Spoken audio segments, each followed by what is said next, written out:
नागपुर में तहसील पुलिस ने hand gloves व्यवसाय में 62 लाख रुपए की धोखाधड़ी के मामले में आरोपी मयूर चांदने को गिरफ्तार किया है। शिकायतकर्ता जयप्रकाश आदिमाया हैंड ग्लव्स का व्यवसाय करते थे और मयूर चांदने उनके साथ काम करते थे।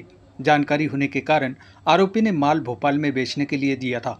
माल बेचकर रकम वापस पाने की उम्मीद में आरोपी ने शिकायतकर्ता का विश्वास हासिल कर लिया और लगभग 62 लाख रुपए अपने खाते में स्थानांतरित कर लिए।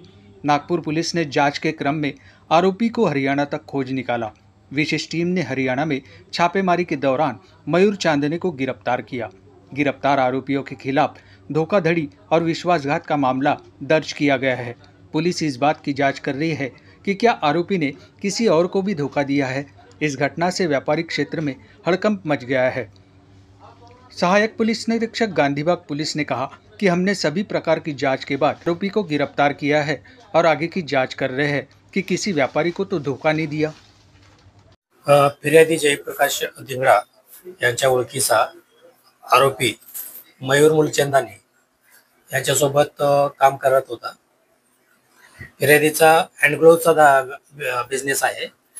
त्यावेळेस ओळख असल्यामुळे हँडग्लोव्हची विक्री भोपाळ येथे हा आरोपी करत असे आणि त्या विक्री केलेल्या अमाऊंट जे आहे ते ट्रान्सफर फिर्यादीच्या अकाउंटमध्ये करणं अपेक्षित होतं, परंतु फिर्यादीचा विश्वास संपादन करून त्यांनी ते पैसे जवळजवळ 62 लाख समथिंग रुपये त्याच्या स्वतःच्या अकाउंटवरती ट्रान्सफर करून घेतलेले आहे। त्यामुळे आम्ही आरोपीचा तपास करून त्याला हरियाणा येथून ताब्यात घेऊन अटक केलेली आहे। सध्या आरोपी पीसीआर मध्ये आहे आणि आरोपींनी जे पैसे ट्रान्सफर केलेले आहेत त्याच्याकडे तपास करून पुढील आम्ही तपास करत आहोत। नाही, मूळचा तो राहणार जरीपटका नागपूर येथील रहिवासी आहे, परंतु तो गुन्हा दाखल झाल्यानंतर तो फरार होता। आम्ही तपासामध्ये तो हरियाणा गुडगाव इथं असल्याचे निष्पन्न झाल्याने आम्ही टीमचं रवाना झालो आणि त्यास गुन्ह्याच्या अनुषंगाने ताब्यात घेतलं आणि त्याला अटक करून पीसीआर मध्ये सध्या आहे।